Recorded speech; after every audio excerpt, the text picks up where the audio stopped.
அப்போ 100 நோய் இருக்குன்னா 95 நோய்களை நமக்கு நாமே குணப்படுத்த முடியும்னு புரிஞ்சுக்கிட்டேங்க. ஆரம்ப காலத்துலனா ரொம்ப வருஷம் முன்னாலைங்க. நானும் ஒல்லியா, சிவப்பா, அழகா இருக்கும்போது. அது ஆரம்ப காலம். என்னோட மலச்சிக்கல் வந்து ரஜினி மாதிரி. எப்ப வரும், எப்படி வரும்னு தெரியாது. எப்பவாவது வரும். ஒருத்தர் கத்தி எடுத்து கண்ல சொருகிடுறாரு. உட்கார்ந்துட்டு வாழ்க வளமுடன், வாழ்க வளமுடன் உட்கார்ந்திருந்தீங்கன்னா கண்ணு போயிடும். நம்ம என்ன சொல்லிக் குடுக்குறோம்னா, அடிச்சா மொட்டை, வச்சா குடுமின்னு இருக்கு வேண்டாங்க. கிராப் வெட்டிக்கங்கன்னு சொல்லி தரப்போறோம். நான் என் உயிரை காப்பாற்றிக்கிறதுக்காக, நான் ஆரோக்கியமா வாழ்றதுக்காக அவ்வளோ துன்பத்துல இருந்தேன். செழிக்கட்டும் விவசாயம்,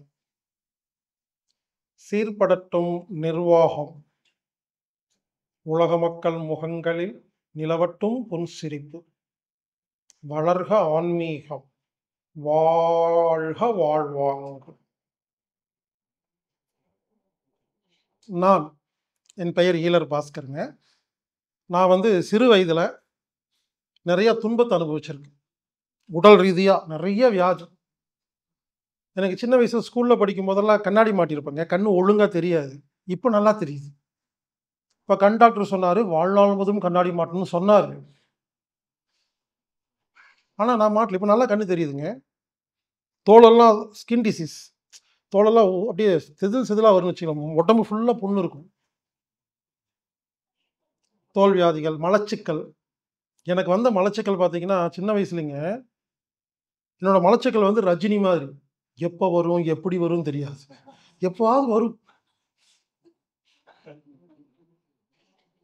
மலச்சிக்கலு, தலைவலி, வயித்து வலி.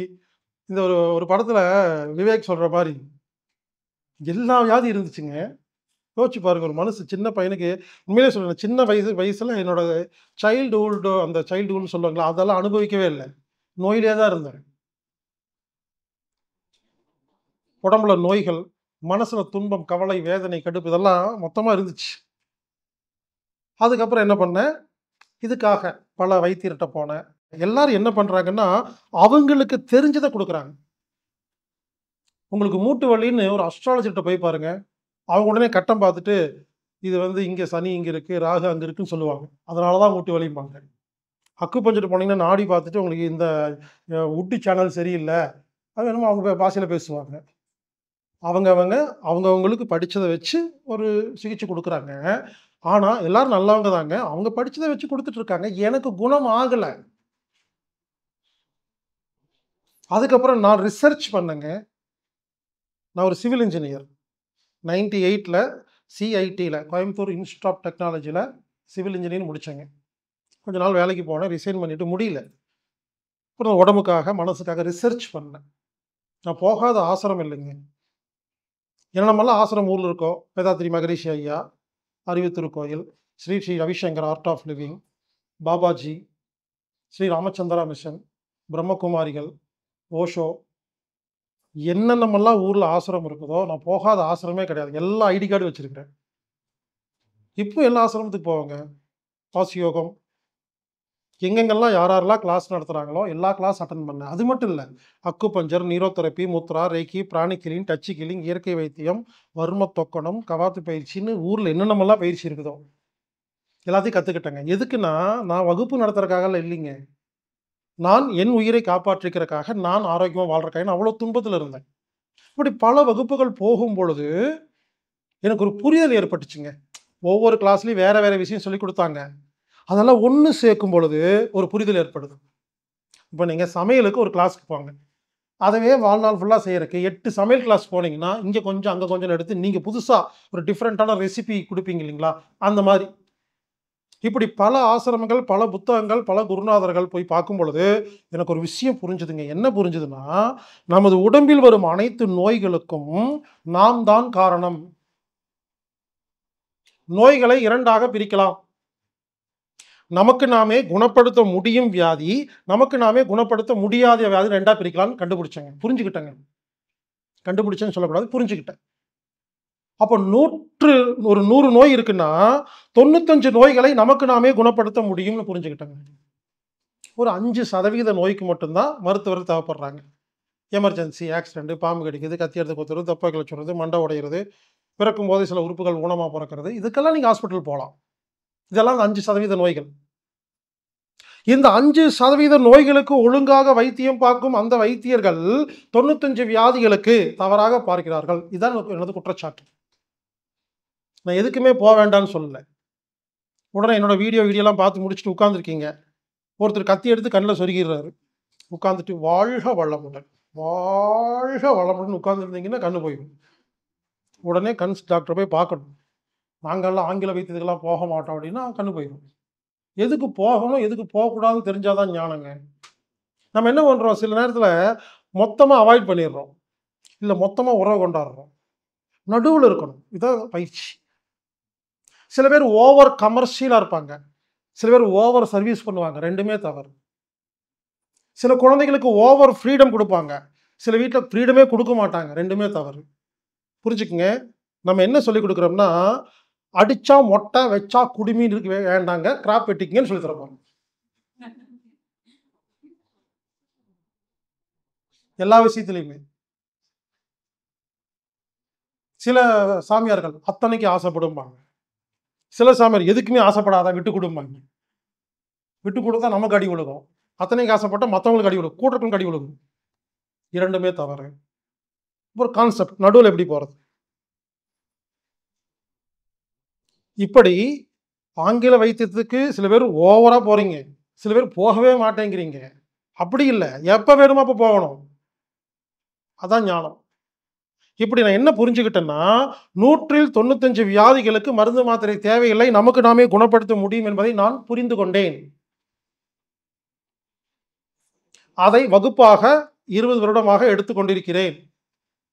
அப்போ உங்களுக்கு ஏதாவது வியாதி இருந்தால் என்கிட்ட மருந்து இல்லைங்க, மாத்திரை இல்லைங்க, ஆப்ரேஷன் இல்லைங்க, நேரில் வர வேண்டாங்க, என்னை பார்க்க வேண்டாங்க, நான் நாடியும் பார்க்க மாட்டேங்க, என்னை நேர்லேயே பார்க்க வேண்டாங்க.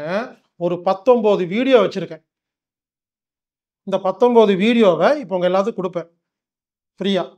நீங்கள் வீட்டில் உட்காந்து 19 வீடியோவை லைனாக பார்த்து முடிச்சிட்டிங்கன்னா உங்களுக்கு 4448 வியாதி வரும் பொழுது நீங்கள் உங்களையே குணப்படுத்திக்கலாம். இது என்னன்னா, நான் எனது வியாதிகளை எப்படி குணப்படுத்தினேன் அப்படிங்கிற மெத்தடுங்க. உடம்புல பிரச்சனை வந்துச்சு, உடனே இதெல்லாம் கற்றுக்கிட்டேன், நோயெல்லாம் குணமாயிருச்சு, ஆரோக்கியமாக இருந்தேங்க. அதுக்கப்புறம் தான் மனசு கஷ்டப்பட்டுச்சு. கொஞ்சம் நெஞ்சமெல்லாம் இல்லைங்க. நான் தற்கொலை பண்ணிக்கலாம்னு பலமுறை முயற்சி பண்ணியிருக்கிறேங்க, மிஸ் ஆயிடுச்சு. பலமுறை சொல்லுவாங்களே ஈரக்குலை நடுங்குதுன்னு, உள்ள உண்மையிலைங்க அது உள்ள நடுங்குங்க, வெளியே தெரியாது. அந்த ஈரக்குலை நடுங்கிறத நான் நிறைய முறை உணர்ந்திருக்கேன். அவ்வளோ மனசு கஷ்டப்பட்டிருக்கேங்கிறேங்க. துன்பம், வேதனை எல்லாம் இன்னும் என்னமெல்லாம் பேர் இருக்குன்னு சொல்லுங்க, அது எப்படி இருக்குன்னு என்னால் ஃபீல் பண்ண முடியும். இந்த மனம் சம்பந்தப்பட்ட பிரச்சனைகள் வர்றதுக்கு முன்னால நான் கிளாஸ் நடத்திட்டு இருந்தேன். அப்போ எல்லா நோய்களுக்கும் காரணம் 4ன்னு சொல்லி ஒரு 4 காரணம் சொல்லிட்டு இருந்தேன். மனசு கஷ்டப்பட்டு ஈரக்குலையெல்லாம் நடுங்கி தற்கொலை பண்ண என்ன வந்து அதுலேருந்து என்னை காப்பாற்றிக்கிறக்கா மனம் சம்மந்தமாக ஆராய்ச்சி பண்ணேங்க. அப்போ அது எனக்கு புரிஞ்சிருச்சு. அப்போ இருந்து இன்னைக்கு வரைக்கும் மனசு எனக்கு கிளியராக இருக்குது. அப்புறம் தான் என்ன பண்ணேன், நோய்களுக்கு காரணம் 5ன்னு மனசையும் சேர்த்துக்கிட்டேன். பழைய வீடியோ முதல்ல ஆரம்பிக்கும் போது நோய்களுக்கு காரணம் மனம் நான் பேசியிருக்க மாட்டேன்.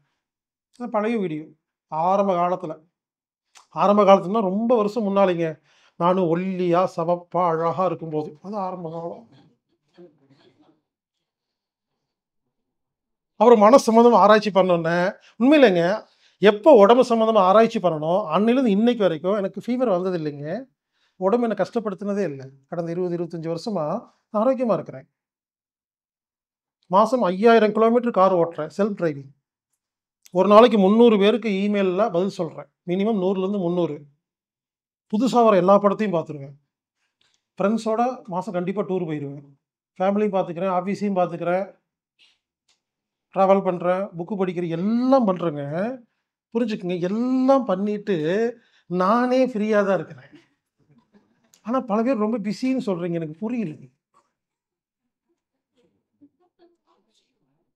ஸோ உடம்பு ஆரோக்கியமாக இருக்குது. அப்புறம் மனசில் துன்பம் வந்துச்சா, அதை ஆராய்ச்சி பண்ணனா மனசை கண்டுபிடிச்சிட்டேன். அப்போ இருந்து இப்போ வரைக்கும் மனசு ஸ்டெடியாக இருக்குது, எது நடந்தாலும். புரிஞ்சுக்குங்க, நீங்கள் ஞானியாக இருந்தால் உங்கள் மனம் உங்கள் கட்டுப்பாட்டில் இருந்தால் எப்படி தெரியுமா இருப்பீங்க? நீங்கள் உங்களால் பிறருக்கு துன்பமே வராது, பிறர் உங்களை துன்பப்படுத்த முடியாது. இதான் ஞானம். சிலர் இருப்பாங்க, இவங்க சந்தோஷமா தான் வாழ்வாங்க, ஆனா கூட இருக்கிறவங்களெல்லாம் விட்டு வைக்க மாட்டாங்க, நாசம் பண்ணிட்டே இருப்பாங்க. இது கெட்ட குணம். சிலர் கூட இருக்கிறவங்க நல்லா வச்சுக்கிட்டு இவங்க மட்டும் கஷ்டப்பட்டு இருப்பாங்க. என்னை பொறுத்தவரைக்கும் இதுவும் கெட்ட குணம் தான். இதனால நான் ஒத்துக்க மாட்டேன். அதுக்கெல்லாம் சந்தோஷமா இருக்குங்க. இது வந்து கஷ்டப்பட்டுட்டு இருக்கும். கேட்டா ரொம்ப நல்லவளாமா, ரொம்ப நல்லவளாமா. யாருக்கு போயிடும் பட்டம்? அப்படி உங்களெல்லாம் ஏமாத்தி வச்சிருக்காங்க. நீங்க ரொம்ப நல்லவேன்னு சொல்லி அவங்க மிஸ்யூஸ் பண்றாங்க. ஸோ மனம் சம்பந்தமா நம்ம புரிஞ்சுக்கிட்டோம்னா, நாம் வேறு யாரையும் துன்பப்படுத்தவே மாட்டோம். வேற யாராலையும், எப்பேற்பட்ட மோசமான ஆளாலையும் நம்மளை துன்பப்படுத்தவே முடியாது. அப்படி நீங்க இருப்பீங்கன்னா நீங்க ஞானி. நம்மள ஏன் தெரியுமா மற்றவங்க துன்பப்படுத்துறாங்க? நம்மகிட்ட ரூல்ஸே கிடையாது, நம்மகிட்ட ரெகுலேஷனே கிடையாது, நம்மகிட்ட பவுண்டரியே கிடையாது. நம்ம நோ சொல்லி பழகிறதே இல்லை. சாரி, நோ, முடியாதுங்கிற வார்த்தை நமக்கு வராதாமா. அப்ப வாழ்நாளில் கஷ்டப்படுங்க, என்கிட்ட வந்து புலம்பாது. நோ, சாரி, இதை நான் செய்ய மாட்டேன், பிடிக்கலன்னு சொல்லி பழகணுங்கிறது. என்ன பண்றது? பெத்துட்டோம், என்ன பண்றது? கட்டிட்டோம், என்ன பண்றது? நம்மள பெத்துருச்சு. இது ஒரு ரீசன் சொல்லிட்டு நோ சொல்லாம உட்கார்ந்துருக்கிறோம். அப்ப அதனால பாதிப்பு நமக்கு தானங்க வருது.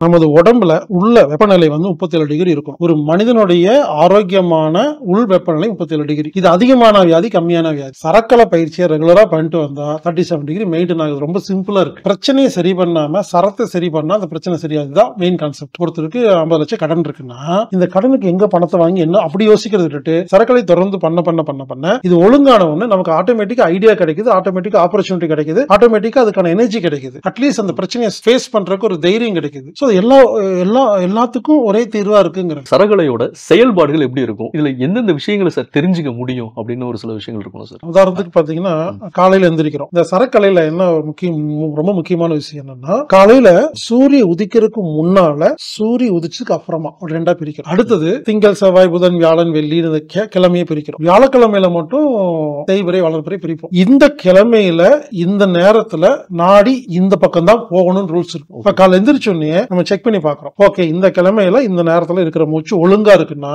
அன்னைக்கு நம்ம செய்யற செயலெல்லாம் நமக்கு சாதகமா இருக்கும். இப்போ வந்து காலை நான் எந்திரிச்ச உடனே இதே மாதிரி வச்சு பாக்குறேன். இன்னைக்கு நாள் வந்து எனக்கு ரொம்ப மோசமா இருக்குன்னு தெரிஞ்சு போச்சு. அது தெரிஞ்சதுக்கு அப்புறம் என்னால என்ன பண்ண முடியாதுன்னா எந்த வேலையும் என்னால செய்ய முடியாது. நான் என்ன முடிக்கல.